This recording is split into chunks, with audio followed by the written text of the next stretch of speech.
Boa noite. As reservas internacionais líquidas de Moçambique voltaram a crescer em maio depois de 2 meses consecutivos de redução.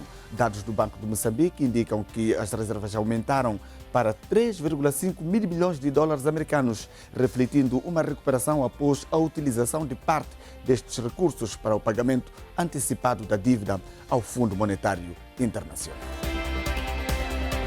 Dados do Instituto Nacional de Estatística indicam que os preços ao consumidor cresceram 0,2% em junho, abaixo de 2,32% observados em maio.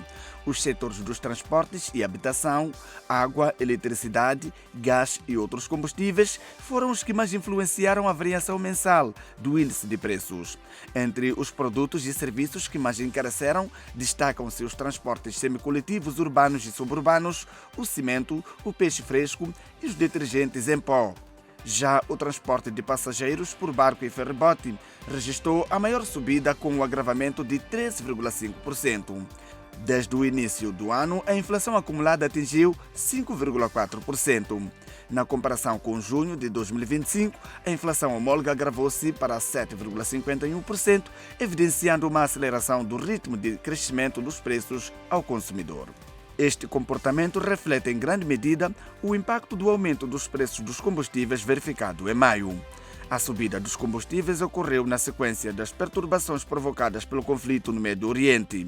Na altura, o preço do gasóleo aumentou 45,5%, enquanto a gasolina registrou uma subida de 12,1%, pressionando os custos de transporte e, consequentemente, o preço de diversos bens e serviços. Perante este cenário, o Banco de Moçambique optou por manter a taxa de juros de referência MIMO em 9,25%, reforçando simultaneamente as reservas obrigatórias dos bancos comerciais. O governador do Banco Central, Rogério Zandamela, justificou a decisão com as incertezas provocadas pelo conflito no Médio Oriente e pelos riscos associados à evolução dos preços internacionais dos combustíveis e dos alimentos. Com a inflação homóloga acima dos 7% e persistência das pressões sobre os preços, o Banco de Moçambique mantém uma postura cautelosa, admitindo que a evolução do contexto internacional continuará a ser determinante para as próximas decisões de política monetária. O crédito concedido à economia moçambicana voltou a crescer em maio e atingiu o valor mais elevado dos últimos 12 meses. Dados do Banco de Moçambique mostram que o financiamento aumentou 2,9% em relação ao mês anterior, impulsionado sobretudo pelo crédito às empresas públicas, embora alguns setores produtivos, como a agricultura e a indústria transformadora, tenham registrado uma redução no acesso ao financiamento. O crédito à economia fixou-se em 299,8 mil milhões de meticais em maio, mais de 8,5 mil milhões do que os 291,3 mil milhões registrados em abril. Segundo o Banco de Moçambique, trata-se de um crescimento mensal de 2,9%, que representa uma inversão de tendência observada no mês anterior, quando o crédito tinha registrado uma ligeira contração. Além da recuperação mensal, este é o valor mais elevado da série estatística divulgada pelo Banco Central entre maio de 2025 e maio de 2026. Na comparação com o igual período do ano passado, o crédito cresceu 2,4%, correspondendo a cerca de 7 mil milhões de meticais adicionais disponibilizados à economia. O principal impulso veio das empresas públicas, cujo financiamento aumentou mais de 33%, passando de 25,5 mil milhões para 34,1 mil milhões de meticais. Já o crédito às empresas privadas registrou uma ligeira redução, fixando-se em 101,5 mil milhões de meticais. Os particulares e as instituições sem fins lucrativos ao serviço das famílias continuam a observar a maior parcela do crédito bancário. Em maio, este segmento recebeu 158,1 mil milhões de meticais, o equivalente a cerca de 53% de todo o financiamento concedido à economia. Por setores de atividade, o comércio foi dos principais beneficiários, com um crescimento de crédito de 4,3%, enquanto os transportes e comunicações registraram uma subida de 3,1%. Em sentido contrário, a agricultura, a indústria transformadora e o turismo voltaram começaram a registrar redução no financiamento, evidenciando que a recuperação do crédito continua a ser desigual entre os diferentes setores da economia. Entretanto, as condições de financiamento mantiveram-se inalteradas. A prime rate, taxa de referência para o crédito bancário, permaneceu de 15,50%, enquanto a taxa mínima continuou fixada em 9,25%. A decisão do Banco de Moçambique reflete uma postura de prudência num contexto de aumento dos riscos inflacionários e do reforço das reservas obrigatórias dos bancos comerciais. Apesar da recuperação do crédito em maio e do aumento do financiamento às empresas públicas, os dados mostram que setores estratégicos para a produção nacional, como a agricultura, a indústria transformadora, continuam a enfrentar restrições no acesso ao crédito num período que a política monetária permanece cautelosa. E as exportações de barras de alumínio renderam a Moçambique mais de 371 milhões de dólares americanos no primeiro trimestre deste ano, mantendo este produto como o principal da indústria transformadora para o mercado externo. Os resultados refletem-se ao período anterior à suspensão das atividades da Mosal, a maior fundição de alumínio do país. Dados do Banco de Moçambique mostram que entre janeiro a março de 2026, as exportações de barras de alumínio geraram 371,4 milhões de dólares. O desempenho consolidou o alumínio como o principal produto de exportação da indústria transformadora moçambicana. A tendência de crescimento das exportações já vinha sendo observada nos últimos anos. Em 2025, as vendas externas atingiram um recorde de 1,35 mil milhões de dólares americanos, acima dos 1,13 mil milhões registrados em 2024 e dos 1,1 mil milhões alcançados em 2023. Segundo o Banco de Moçambique, este crescimento foi impulsionado pelo aumento dos preços internacionais e pelo maior volume exportado. A acionista da multinacional, a SOT 32, estima custos em cerca de 60 milhões de dólares com a suspensão da atividade, enquanto a manutenção da unidade deverá representar cerca de 5 milhões de dólares por ano. Além dos mais de 1.000 trabalhadores diretos e cerca de 4.000 empregos indiretos, dezenas de empresas fornecedoras instaladas no Parque Industrial de Belelwane enfrentam incertezas devido à dependência da fundição. Apesar do forte desempenho das exportações de alumínio no início do ano, a continuidade deste contributo para a economia moçambicana dependerá da resolução do impasse energético que levou à paralisação da Mosal, uma das maiores indústrias do país e um dos principais motores das exportações nacionais. O governo aprova o decreto que reorganiza a classificação dos aeroportos nacionais e ajusta a gestão do espaço aéreo às normas internacionais, visando melhorar os serviços e reforçar a conectividade no país. A medida foi anunciada esta terça-feira em Maputo pelo Conselho de Ministros, que na mesma sessão aprovou novas regras para o funcionamento das instituições privadas de ensino. A aviação nacional é um setor estratégico para o desenvolvimento econômico e para o reforço da mobilidade do país.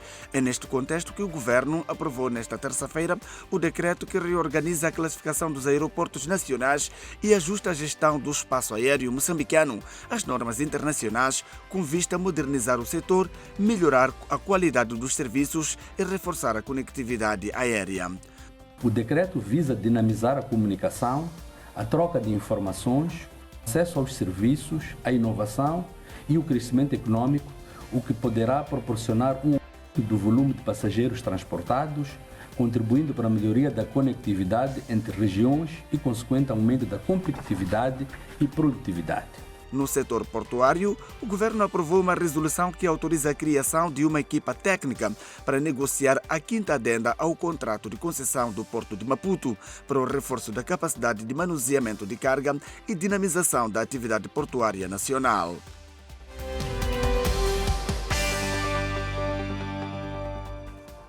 Doutor Derek, uma vez mais, saudações. Obrigado por ter aceito o nosso convite. O governo está a reorganizar todos os setores da atividade, como sabe, e agora é a vez dos aeroportos. No dia de ontem, o governo reorganizou, portanto, a classificação dos aeroportos nacionais e adequando a gestão do espaço aéreo às normas internacionais. Na sua ótica, qual poderá ser o impacto desta medida na economia moçambicana e na atração de investimento? Olhando para o contexto em que nós nos encontramos, a luta agora é atrair cada vez mais investimento para o país.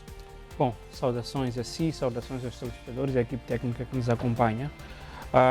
Nós vimos o Conselho de Ministros a anunciar uma reorganização do setor aeroportuário, incluindo a componente da gestão aeroportuária.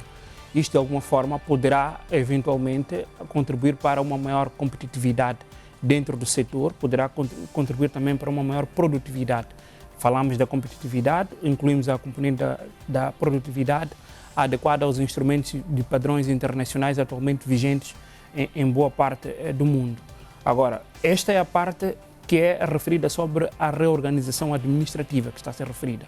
Vai ser importante olhar para os instrumentos que daí resultarão, daquilo que o Governo anunciou, do ponto de vista de planos de execução, porque esta é a parte mais importante, como é que esta reorganização deste setor poderá de alguma forma contribuir para responder às demandas e às pressões, primeiro internas, respondendo ao interesse nacional, e depois às necessidades de reposicionamento geoestratégico que o país tem estado... Quando falamos de pressões internas, a que nos referimos concretamente? Referimos à necessidade de deslocação. Estamos a falar de pessoas, estamos a falar de bens ao longo do país, numa situação em que não temos todas as vias disponíveis. Estamos a falar da Estrada Nacional número 0, estamos a falar da Estrada Nacional número 1, estamos a olhar para a componente ferroviária, estamos a dizer que existem pressões que elas não são respondidas de igual forma nos diversos setores. Esta reorganização vai permitir que estas pressões, não só do ponto de vista de movimentação de pessoas e bens, sobre a necessidade de reposicionamento estratégico de Moçambique, que nós tensionamos, existe uma declaração pública que pretendemos ser um hub estratégico regional dentro da própria região. É importante olhar para os instrumentos, a forma como os nossos aeroportos primeiro encontram-se classificados administrativamente, como é que a gestão aeroportuária também está a operar, olhar os instrumentos internacionais, olhar para a pressão e a demanda interna e também pensarmos na componente do turismo. Todos esses aspectos, o hub aeroportuário, a questão das demandas internas de transporte, quer seja aéreo ou ferroviário, devem ser complementadas com um conjunto de instrumentos. E essa reorganização deve afetar as transportadoras aéreas também, na sua ótica, olhando particularmente para a questão do preço, que tem sido discutido. Há sempre uma comparação que se faz entre o custo do bilhete para a circulação internamente e também o custo do bilhete, por exemplo, para sair daqui até Cape Town, Joanesburgo e Durban. Bom, eu penso que na componente da bilhética vai ser importante que eu não diria que... É preciso combinar esses instrumentos todos para... Nós precisamos garantir que as empresas que operam, incluindo a nossa linha aérea de Moçambique, ela opera com custos de mercado, a preços de mercado. E ela pense que a competitividade muitas vezes vem de economias de escala. No momento atual, nós temos estado a ouvir comparações até de viagens que são feitas entre Maputo-Pemba, Maputo-Nacala, a comparar com viagens que podem chegar a custar o mesmo que custa de Maputo a Lisboa ou mais do que Maputo a Lisboa. Então, mas nós sabemos que o nosso mercado tem uma estrutura de custos relativamente diferente. Aí a componente da gestão aeroportuária, que nós quando olhamos para a competitividade, para aquilo que o governo está a fazer, será interessante perceber como é que a componente dos custos aeroportuários, a componente como é que isto de alguma forma não impacta no volume de preços que está a ser aplicado. Agora, com uma maior abertura do mercado, com a entrada de mais operadores, com a entrada ou a liberalização total do mercado, naturalmente preservando o papel que as linhas aéreas de Moçambique, o único e exclusivo que tem, na ausência de outros operadores, nós temos de considerar que as nossas companhias nacionais são aquelas que continuam a operar. Então vai ser necessário proteger estas companhias, mas a proteção não pode ser ao custo que é imputado ao passageiro. Aí nós olhamos para esta perspectiva de liberalizarmos o preço, no sentido de garantir que o preço seja de alguma forma barateado ou que esteja pelo menos a olhar para os preços de mercado, seja nacionais e internacionais. Mas uma das grandes questões que tem sido colocada pelos operadores tem a ver com as taxas que pagam. Por exemplo, a quem zela pelos aeroportos, no caso a empresa Aeroportos de Moçambique, acha que há toda uma necessidade de se mexer também essa componente das taxas para permitir que o bilhete venha também a ser emitido a um custo favorável ao cidadão, para permitir que mesmo o turismo interno se faça sentir. O que nós temos de perceber é que todos os custos que incidem sobre os operadores, eles de alguma forma são retransmitidos para o utilizador final. Quando os custos aeroportuários e todos os custos logísticos são retransmitidos para as companhias aéreas, elas vão naturalmente retransmitir para o consumidor final. No nosso caso, para além do alto custo da bilhete, cá estamos a falar do custo de bilhete, temos a outra componente que isto de alguma forma pode minar a competitividade dos nossos aeroportos. Pensemos nós que as companhias aéreas, quando escolhem os aeroportos ou os destinos, também consideram qual é o custo de operar em Moçambique, qual é o custo de aterrar num aeroporto nacional. Daí que é necessário rever a estrutura de custos, mas sempre em proteção dos interesses nacionais. Eu coloco isto em voga. Agora é preciso nós percebermos que o ganho ou os lucros nem sempre são traduzidos pelo seu ponto de vista de cobranças de pequenas companhias em grandes valores. Aí nós olhamos para a componente das economias de escala. Pode ser preferível nós baixarmos os custos aeroportuários. Naturalmente que não devemos baixar ou volumes tão astronómicos comparativamente aos outros aeroportos, mas temos de pensar que estamos a competir com um mundo que muitas vezes outros países da região, outros locais, outros hubs regionais oferecem condições e que se nós quisermos aplicar a mesma tarifa de preço ou custos aeroportuários, naturalmente que os operadores vão escolher onde tem mais vantagens. Não podemos cobrar aos outros ou às companhias o mesmo que os outros cobram, oferecendo melhores condições e maior escala. Exato. Esta medida pode ajudar a impulsionar setores como o do turismo, como bem disse, o comércio, o setor agrário e o setor industrial, fazendo, por exemplo, a facilitação da circulação de bens e serviços a serem, portanto, produzidos no nosso país. De que forma acha que é estratégico colocar ou fazer uma combinação, portanto, da produção nacional à necessidade de garantir um transporte de carga que possa, por exemplo, tirar a produção da região central para o sul, do sul para o norte, por exemplo, olhando para as características de cada região. O que se produz no centro pode não se produzir no norte, o que se produz no norte pode não se produzir em abundância no sul, mas há toda uma necessidade de nós fazermos circular essa produção para que os moçambicanos tenham acesso a esses produtos a preços competitivos. Bom, a pergunta que faz, ela combina vários aspectos, incluindo de política pública e de estratégia. Se nós estivermos a falar de transporte de bens na componente agrícola, nós aí teremos de olhar para várias camadas, incluindo a camada de estradas. O posicionamento dos nossos aeroportos, o posicionamento das nossas estradas, incluindo das nossas vias férreas e também dos portos, para não só olhar para os aeroportos, tudo isso poderá de alguma forma contribuir para uma maior competitividade na componente de transporte de cargas nesta parte das mercadorias. O governo já anunciou que há um projeto. Sim, mas eu falo disto. Se nós olharmos para os exemplos internacionais, nós vamos ver que boa parte dos aeroportos tem uma combinação com vias férreas, ou seja, há vias férreas que se deslocam tanto das vias que vão muitas vezes terminar ou que têm ramais que vão para os aeroportos. Há um sentido naquilo. Nós temos de pensar no posicionamento dos nossos aeroportos e pensar de que forma é que, por exemplo, a carga que chega aos nossos aeroportos, aos nossos portos, como é que depois se transportam para a componente aérea, como é que se deslocam dos portos para o avião, caso nós queiramos explorar essas vias. Para o caso de Maputo, diríamos que é um privilégio, porque a linha férrea passa mesmo exatamente dali da zona do aeroporto, é só uma questão de fazer um desvio, se for o caso. Sim, naturalmente que sim, mas eu estava também a complementar a questão que sim. Naquele caso sim, nós não estamos apenas a identificar dificuldades, estamos a dizer que, do ponto de vista de criação de políticas, temos de pensar nisto. No caso do aeroporto de Maputo, é uma sorte que ele esteja ali, mas é preciso pensar naquela via, do ponto de vista de ligação, a pensar que pretendemos nos transformar num hub.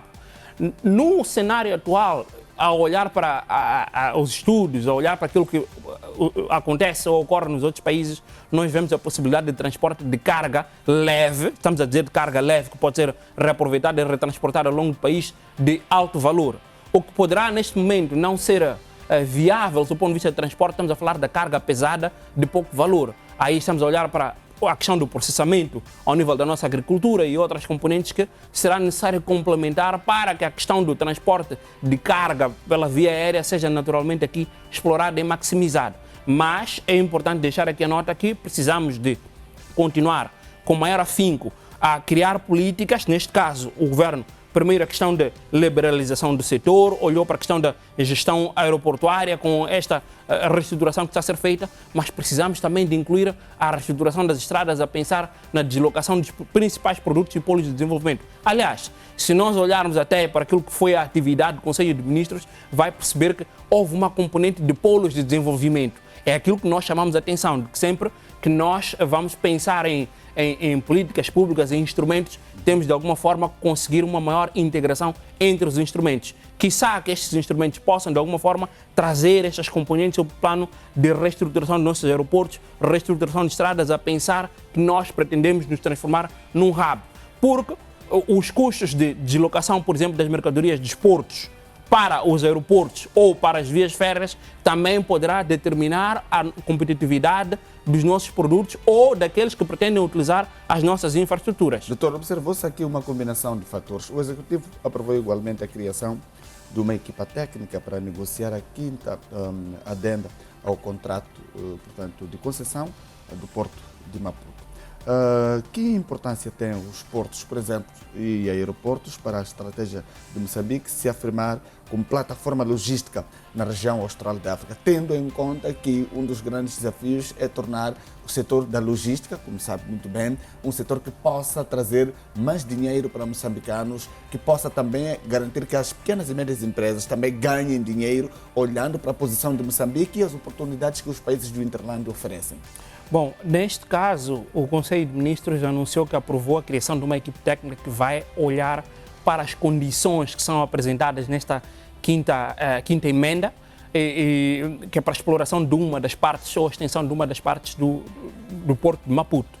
Olhando de forma específica para o Porto de Maputo, olhando até para a própria região austral, olhando até para a região onde o Porto de Maputo se localiza, nós estamos a dizer que com a extensão, com a eventual, porque isto ainda não foi aprovado, é uma criação de uma equipe técnica que vai negociar as condições, os termos com a equipe que gera, com a empresa ou a instituição que gera os portos de Maputo. Mas o governo viu uma luz no fundo do túnel, não iria constituir essa equipa sem mais ou menos ter ideia. Há alguma coisa que está a ver?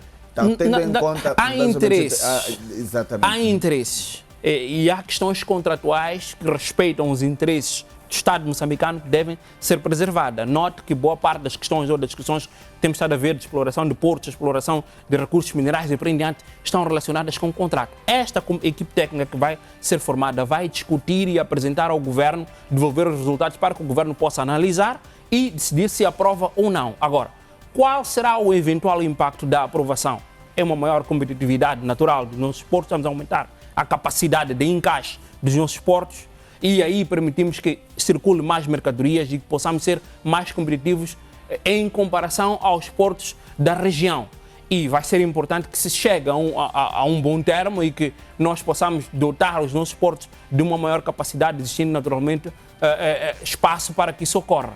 Aí nós estamos a dizer que os portos poderão transacionar maior capacidade de minério, estamos aqui a olhar para componentes, até para olhar para a exploração de lítio, que nós vemos notícias de que partes até do Zimbábue que começam a explorar os nossos portos e por aí em diante. Isto também vai, de alguma forma, transformar-se em mais dinheiro na própria economia, mais postos de emprego. Estamos a dizer que, de alguma forma, haverá maior entrada de receitas. Mas mais importante é garantirmos que o nosso país seja mais competitivo na região. E esta competitividade, naturalmente, é feita com expansão de portos, a aprovação de instrumentos que permitem que as empresas possam operar com maior capacidade e sejam mais competitivas. Este interesse não vem por ausência de negócio, vem porque há negócio, há capacidade de transacionar. O governo terá de naturalmente olhar para as propostas, não deve aceitar por aceitar, mas a olhar de que forma o Estado poderá colher as receitas, naturalmente defendendo sempre o interesse dos moçambicanos. Moçambique possui grandes investimentos em gás natural, como sabe. Até que ponto, na sua ótica, a melhoria dessas infraestruturas pode, de certa forma, acelerar investimentos deste setor que fizemos menção? Bom, repara, boa parte dos investidores que vêm, ou boa parte da maquinaria, boa parte da tecnologia que vem, ela precisa muitas vezes que os países tenham capacidade de transportar ou de circular, ou isto pode, de alguma forma, determinar um aumento de custos ou a estrutura de custos das empresas que são convidadas a investir. Nós temos estado a ir para vários países a convidar investidores para operar em Moçambique, mas quando eles vão analisar a estrutura de custos de operar em Moçambique, esta componente de deslocação de bens, de pessoas e bens, é colocada sempre na fatura, é sempre apresentada. Quando o governo revê esses instrumentos, permite que os portos e por aí em diante aumentem a sua capacidade, estamos a dizer internacionalmente que nós estamos abertos ao negócio e a facilitar a circulação de bens e de pessoas e bens. Isto, de alguma forma, vai permitir que aquelas empresas que queiram trazer para o país mercadorias ou que os investidores queiram circular terão condições de poder circular com os seus bens ou fazer circular os seus trabalhadores ao longo do país. Isto é importante e transmite sinais muito concretos aos investidores internacionais, aos mercados internacionais, sobre aquilo que estamos a introduzir do ponto de vista de reformas públicas. Os últimos investimentos que foram feitos nos aeroportos nacionais, falo do aeroporto de Maputo, o aeroporto de Nacala, vimos também o aeroporto Filipe Nyusi na província de Asa, temos o aeroporto de Pemba. Esses investimentos todos podem, de certa forma, atrair mais operadores para o nosso país, tendo em conta que um dos grandes desafios agora é garantir que mais operadores entrem para transportar não só pessoas, mas também entrem na componente de transporte de bens. Repare o seguinte, os instrumentos que estão os instrumentos legais, se a memória não me atraiçoa, estamos a dizer que são instrumentos que vigoram desde os anos 1960 ou 66.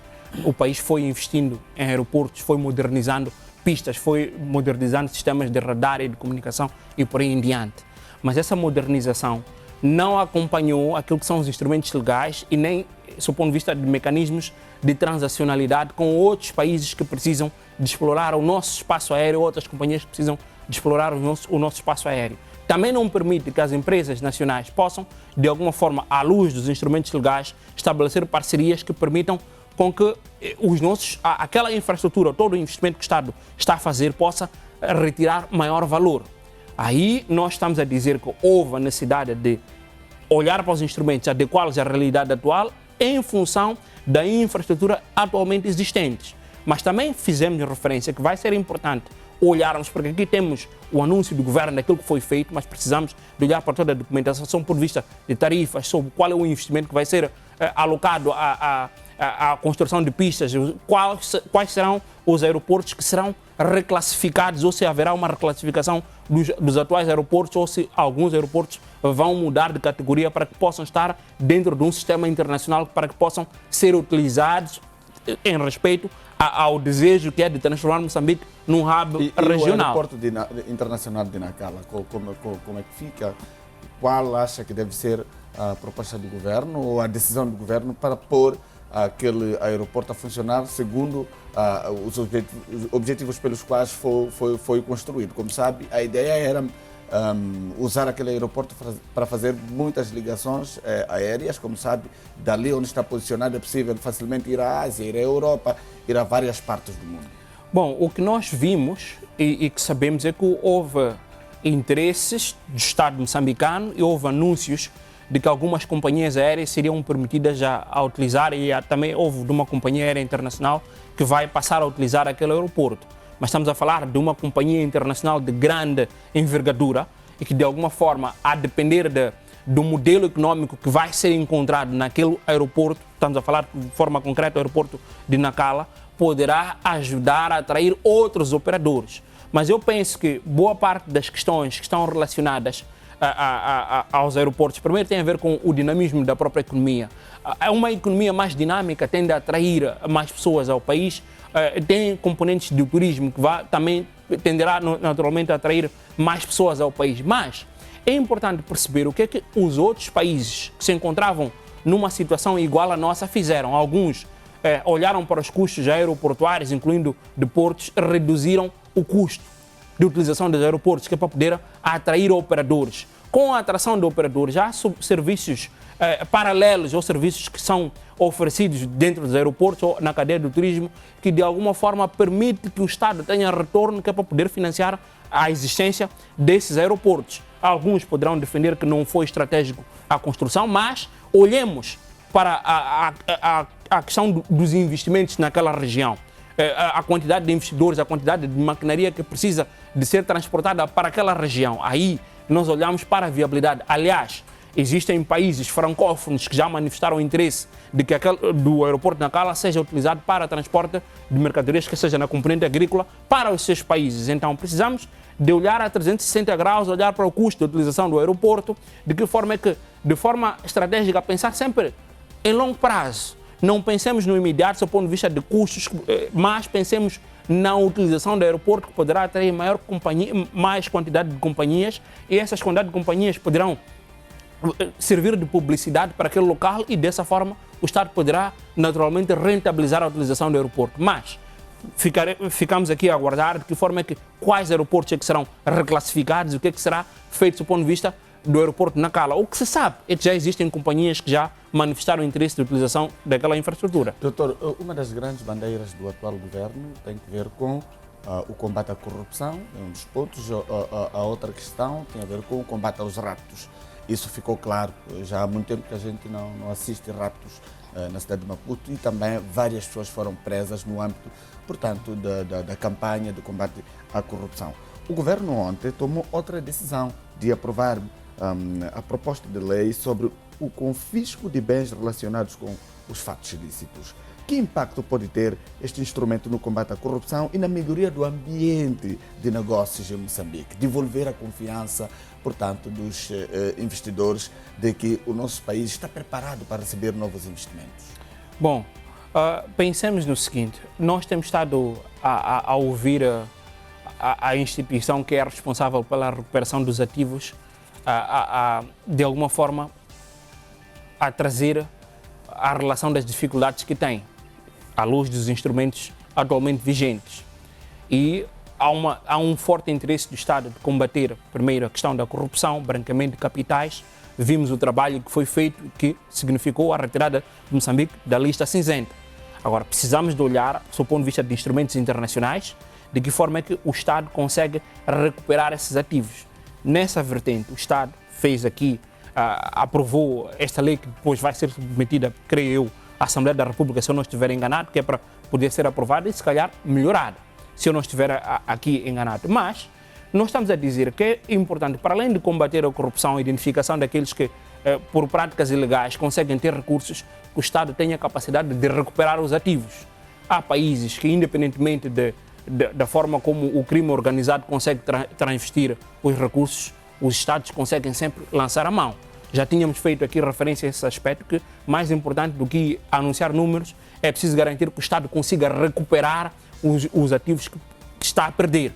E se é aprovado um instrumento a olhar para essas questões, nós temos de dizer que é o caminho certo, é o que é recomendável a fazer, e que isto de alguma forma vai permitir que o Estado recupere os recursos que de alguma forma continuam a estar nas mãos daqueles que de alguma forma desgraçam o Estado, desgraçam famílias e por aí em diante.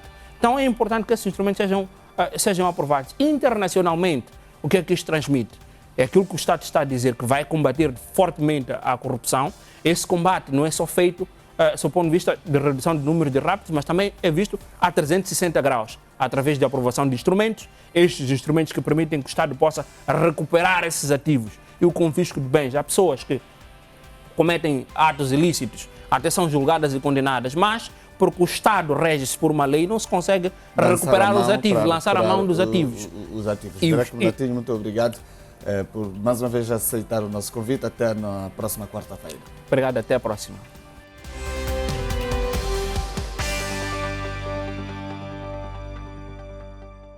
A hidroelétrica de Corambaça reforça a produção de energia elétrica e supera as metas no primeiro semestre de 2026. A produtora de energia elétrica moçambicana arrecadou cerca de 263 milhões de dólares americanos em receitas. O armazenamento útil de água na Albufeira recuperou de um mínimo histórico de cerca de 20% em 2025, atingindo um máximo de 56% em 2026.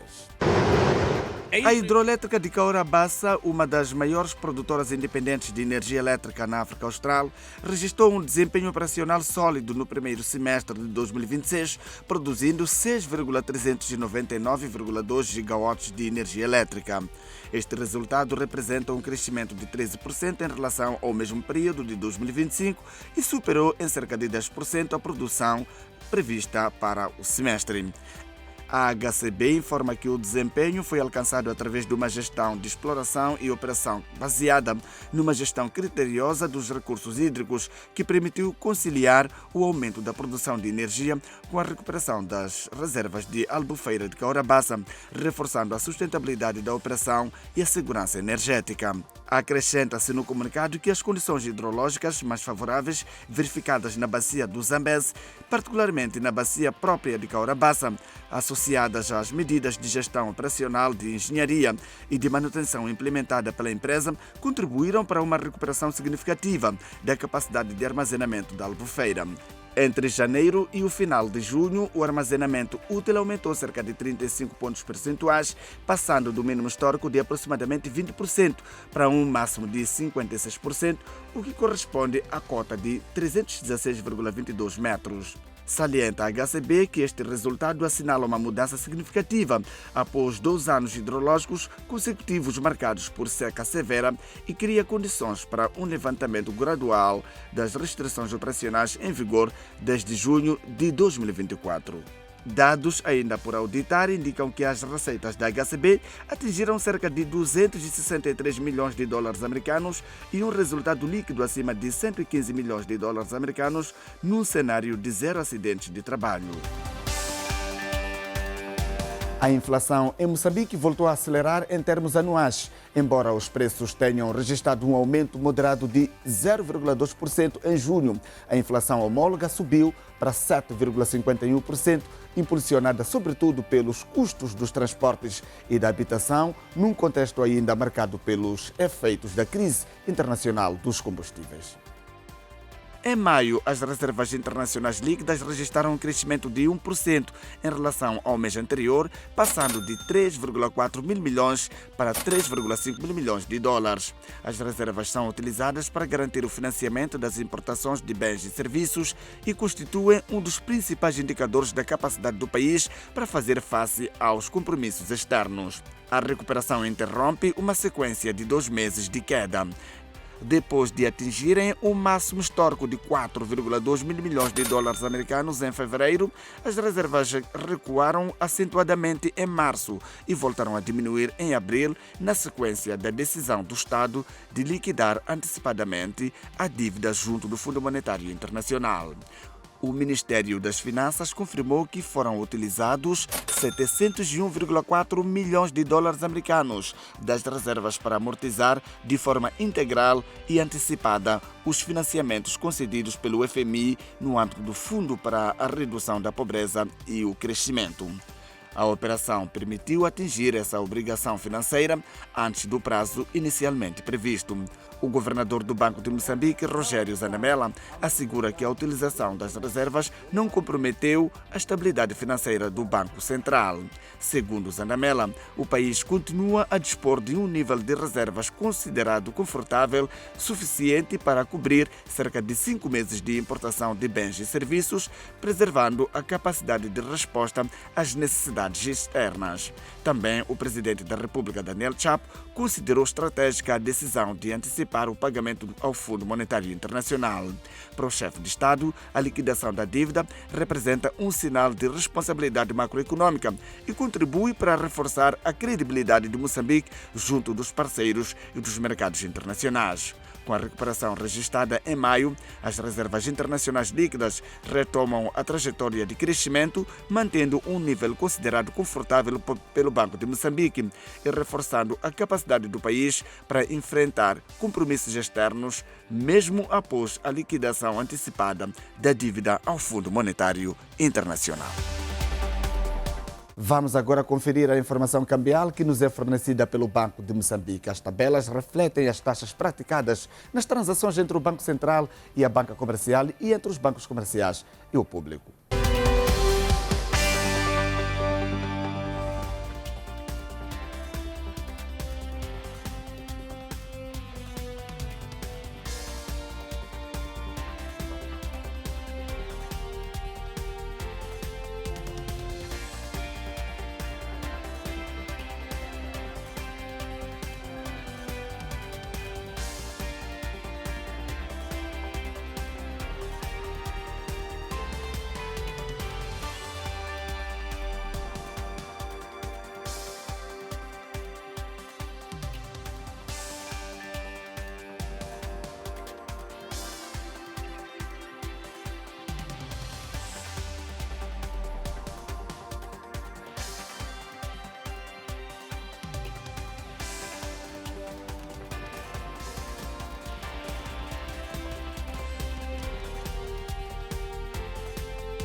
termina assim a presente edição do programa Janela Econômica, programa da televisão de Moçambique. Para estes e mais temas, queremos sempre contar com a sua audiência. Caso queira interagir conosco, basta contactar-nos pelo endereço eletrônico economiatvm@gmail.com. Boa noite, até lá.